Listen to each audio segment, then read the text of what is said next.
Mi Barca, encuentro virtual de las pequeñas comunidades de la nueva evangelización de la Diócesis de Caldas, un programa producido por la Vicaría de Pastoral y la Pastoral de Comunicaciones.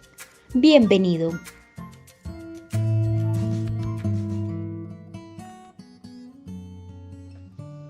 Ha llegado una nueva oportunidad para encontrarnos como evangelizados, para continuar nuestro proceso de formación. Y en este día vamos a hacer un repaso de los elementos básicos de la Biblia, de la Sagrada Escritura. Sean bienvenidos.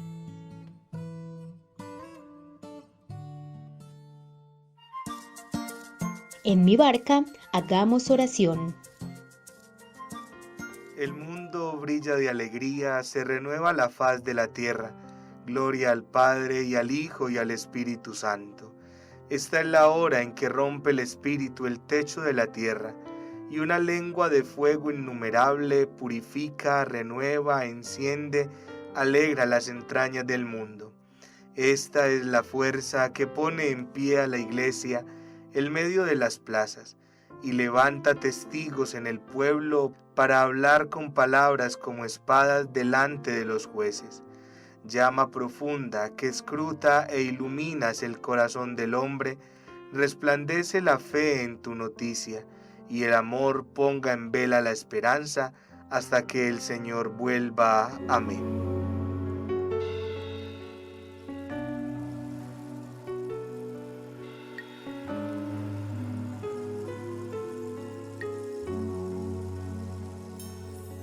Señor Jesús, te doy gracias. Has sanado las heridas de mi alma. De tu paz has llenado mi existencia. Quiero ser un servidor de tu palabra. Permíteme anunciar tu mensaje. Yo te alabo, te bendigo. Eres paz, eres vida y esperanza. Gracias, Señor, por darme toda tu bondad. Yo quiero caminar muy junto a ti. Tú cambiaste mi vida, eres luz, alegría. Grande es tu poder, grande es tu amor. Solo tú puedes darme la tranquilidad. Gracias, Señor, mi Salvador.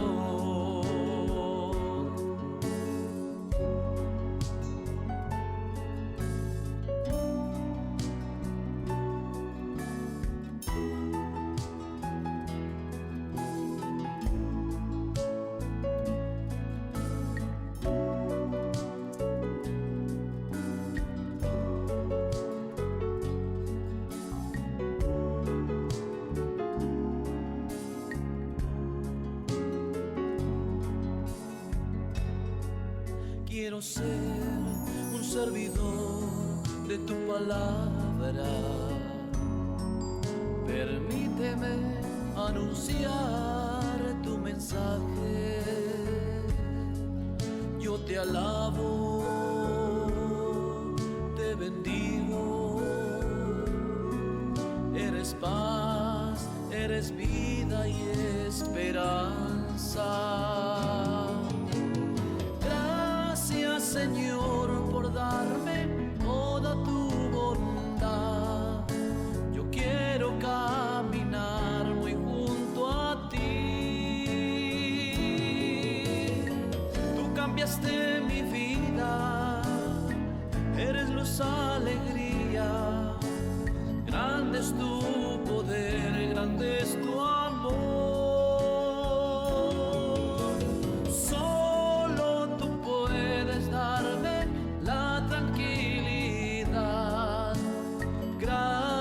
seas, Señor, mi Salvador.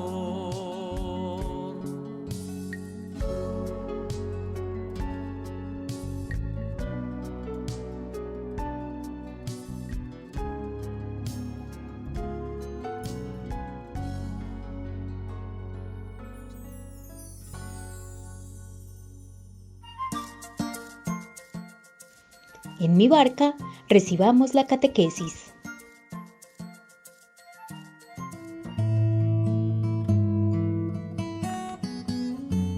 Reciban todos un cordial saludo y vamos entonces a dar inicio a la catequesis para las pequeñas comunidades de Nueva Evangelización.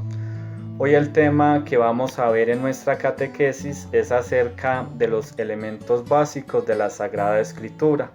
Y quisiera iniciar con esta frase, ¿cierto? Sin una buena base bíblica no puede haber nueva evangelización. Y sabemos que las Sagradas Escrituras es palabra de Dios para la humanidad. Entonces la catequesis la vamos a dividir en 5 momentos especiales para nosotros. Primero nos vamos a acercar a la definición de qué es la Biblia. En el segundo momento brevemente veremos cuándo se escribió la Biblia. En un tercer momento, qué es el canon bíblico.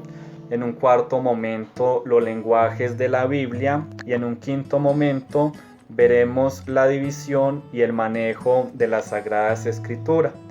Así le vamos a dar orden a nuestra catequesis y vamos a trabajar en estos 5 elementos que nos van a ayudar mucho para aprender a manejarla, también para conocerla y saber brevemente un poco de su historia. En el primer momento tenemos que mirar la raíz etimológica de la palabra Biblia. Sabemos que el nombre que más se usa para designar la palabra de Dios es el de Biblia. En la antigüedad, las escrituras las hacían en papiros. La palabra Biblia viene del griego biblion, libro, y de biblos, que significa rollo de papiro. Esta palabra griega de biblos fue tomada de una ciudad fenicia que hoy se llama Yubail, que queda cerca de Beirut en el Líbano. La Biblia entonces es un conjunto de obras que se consideran inspiradas por Dios y que constituyen el canon de la Sagrada Escritura. Es un libro compuesto por muchos libros que nosotros y cada uno tiene en este momento al alcance de sus manos. Sabemos que Dios es el autor de la Sagrada Escritura, que Él reveló sus verdades a los escritores humanos por inspiración del Espíritu Santo. En la Biblia hay muchos géneros literarios que podemos definirlo como maneras especiales de decir las cosas y de narrar los acontecimientos. En el segundo momento, siempre tal vez nos hemos preguntado cuándo se escribió la Biblia. Y resulta que la Biblia fue escrita en un periodo aproximadamente de unos 1300 años y contiene memorias de 4000 años de la cultura judeocristiana, ¿cierto? Contiene cosas o relatos tan antiguos que comenzaron mucho antes que cualquier material para escribir. A través de la tradición oral sabemos que las historias o relatos fueron pasando de generación en generación, de boca en boca. Y a través de la historia se nos dice que la mayoría de las historias del Antiguo Testamento se escribieron entre el siglo V y III antes de Cristo. Sabemos que existen miles de libros que los hombres han escrito acerca de Dios a lo largo de la historia. Cuando murió Jesús, sus seguidores escribieron cientos de libros acerca de su vida. Algunos eran creíbles, pero resulta que otros los inventaban con el deseo de alcanzar y lograr tener bastantes seguidores. Entonces resulta que a través de la historia, la Iglesia recopiló todos estos libros, los analizó y a la luz del Espíritu Santo seleccionó 73 de ellos, declarando las palabras de Dios. Estos libros se reunieron en uno solo que se llama Biblia o Canon de la Escritura. Por ser el Espíritu Santo el que iluminó a la Iglesia a escoger estos libros, sabemos y estamos seguros que en ellos está escrita la verdad de manera fiel y sin ningún error. Por eso es tan importante tener muy claro lo del canon bíblico, porque esto nos va a ayudar a definir lo que la Santa Iglesia estableció. La palabra canon viene del griego canon, que significa medida.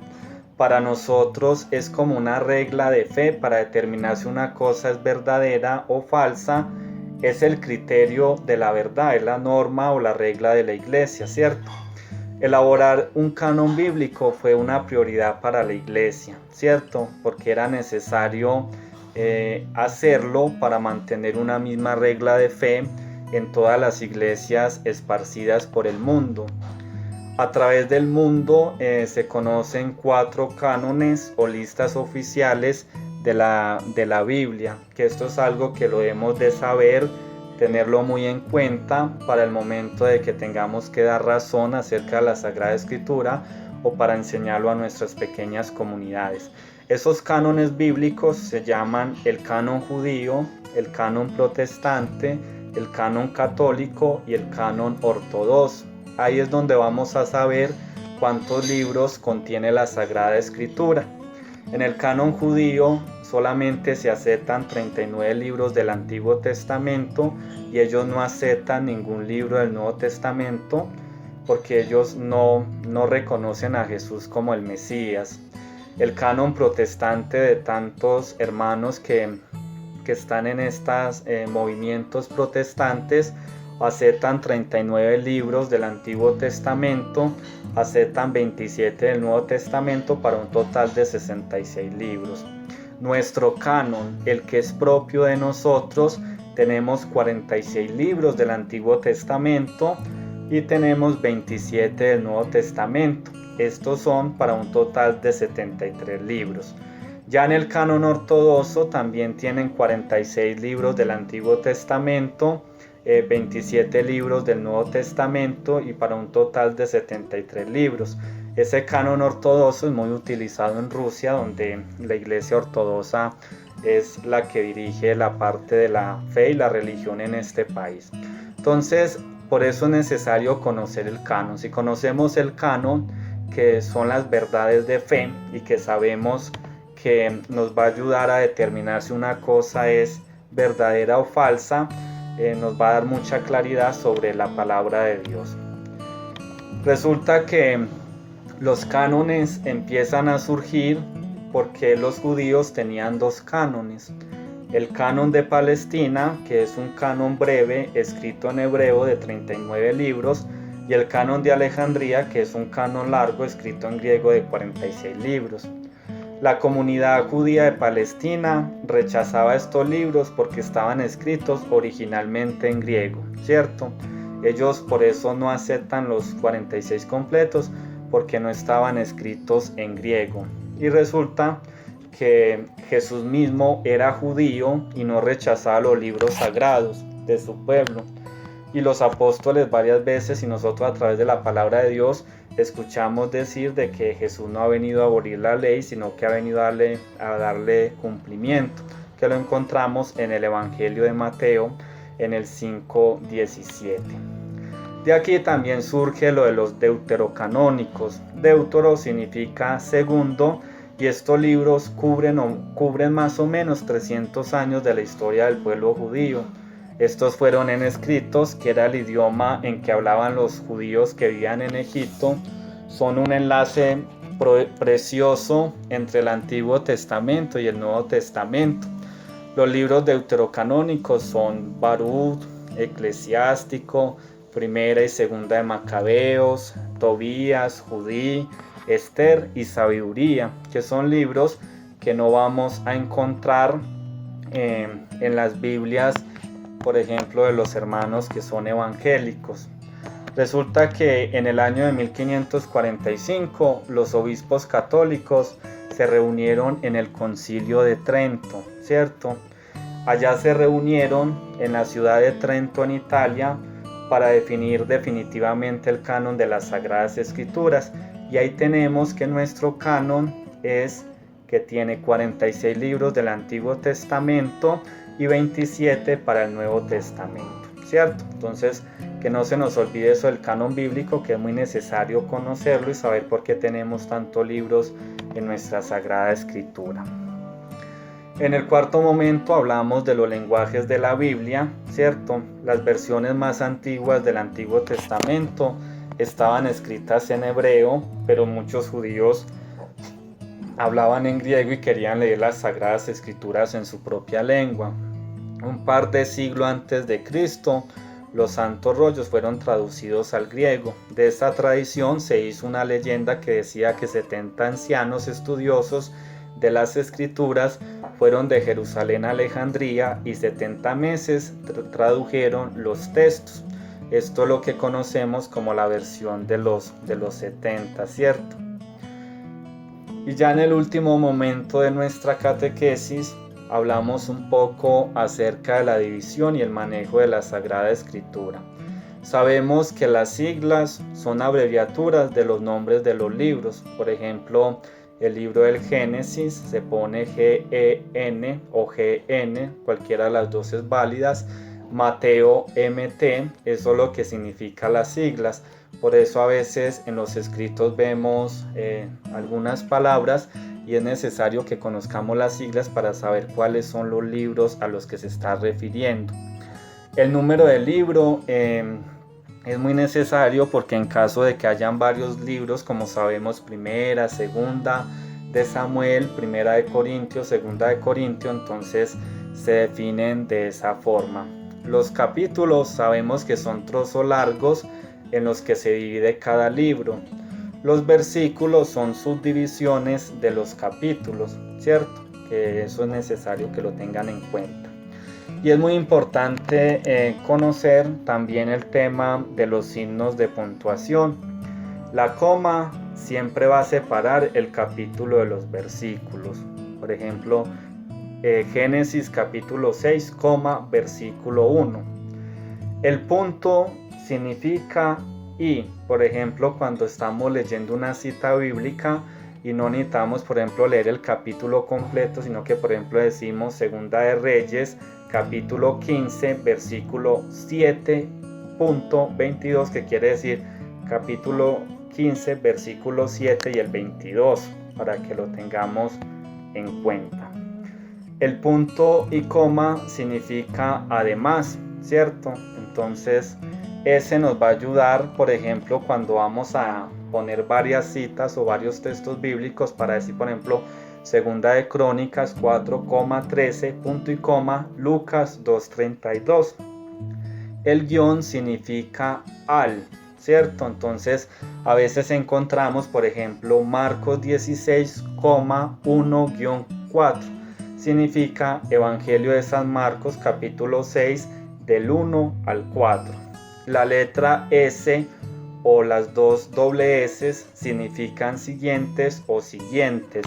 Por ejemplo, cuando encontramos Jeremías capítulo 12, versículo 13 y siguientes, quiere decir que lea más de los versículos del capítulo.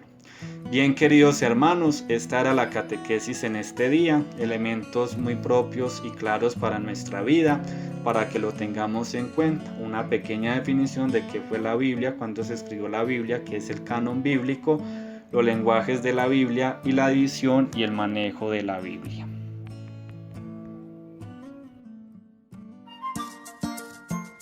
En mi barca, dejemos resonar la palabra de Dios en la Lectio Divina. ¿Qué dice el texto? Escuchemos la palabra.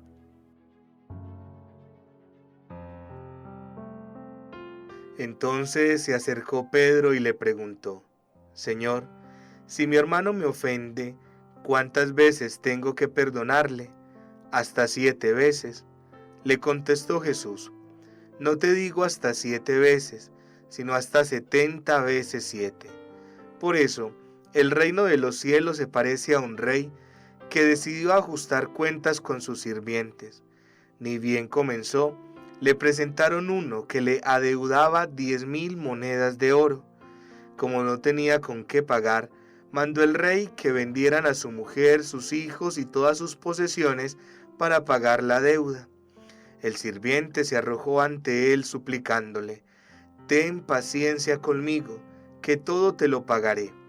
Compadecido de aquel sirviente, el rey lo dejó ir y le perdonó la deuda. Al salir, aquel sirviente tropezó con un compañero que le debía 100 monedas. Lo agarró del cuello y mientras lo ahogaba le decía: «Págame lo que me debes». Cayendo a sus pies, el compañero le suplicaba: «Ten paciencia conmigo y te lo pagaré». Pero el otro se negó y lo hizo meter en la cárcel hasta que le pagara la deuda.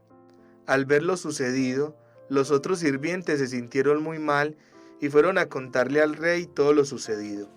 Entonces el rey lo llamó y le dijo: «Sirviente malvado, toda aquella deuda te la perdoné porque me lo suplicaste. ¿No tenías tú que tener compasión de tu compañero como yo la tuve de ti?».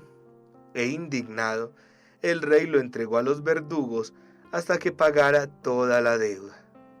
Así los tratará mi Padre del cielo si no perdonan de corazón a sus hermanos. Palabra del Señor. Gloria a ti, Señor Jesús.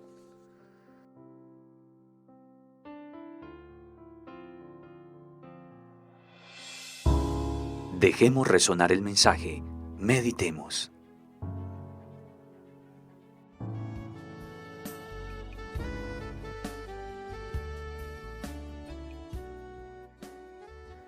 Se llama la parábola del siervo sin entrañas, porque trata de un hombre que, habiendo sido perdonado por el rey de una deuda imposible de pagar, es incapaz de perdonar a su vez a un compañero que le debe una pequeña cantidad.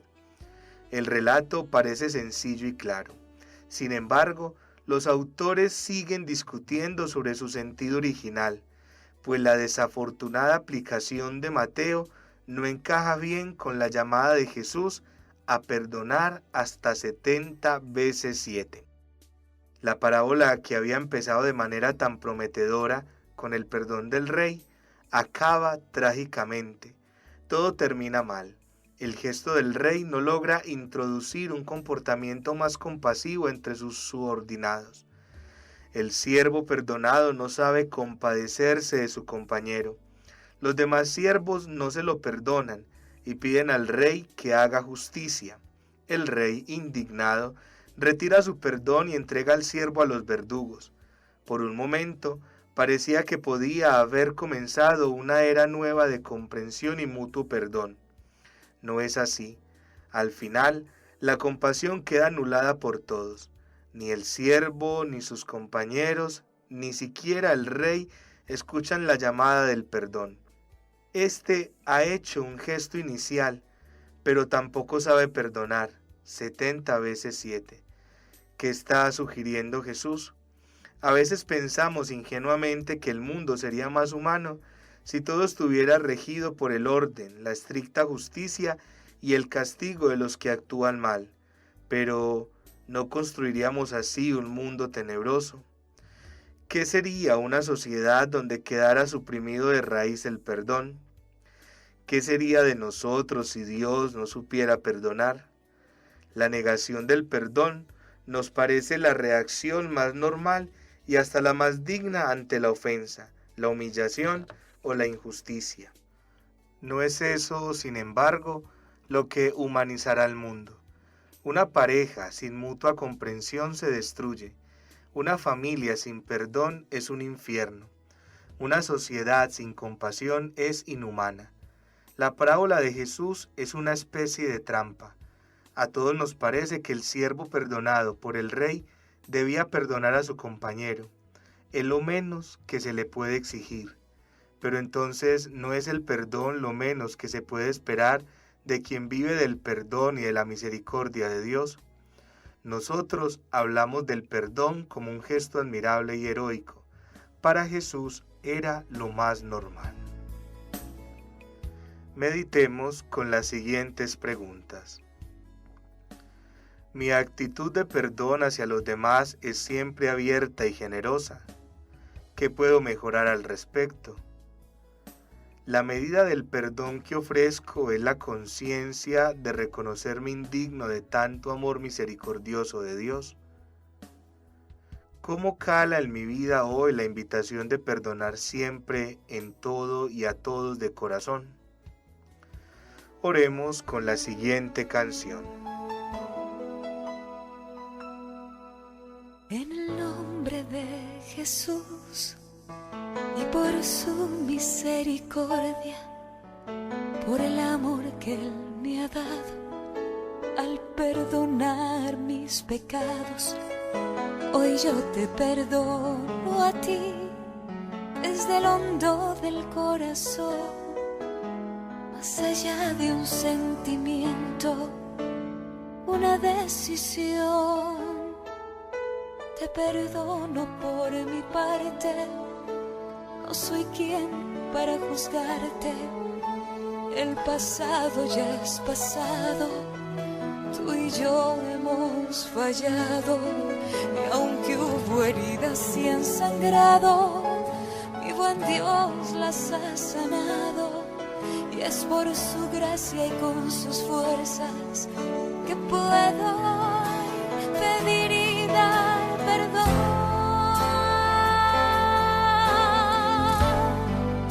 Por el bien de los dos, te perdono, te perdono, te perdono con el corazón. Te perdono, te perdono, te perdono con el corazón. Te perdono, te perdono, te perdono con el corazón. Te perdono, te perdono, te perdono con el corazón. En el nombre de Jesús. Amén.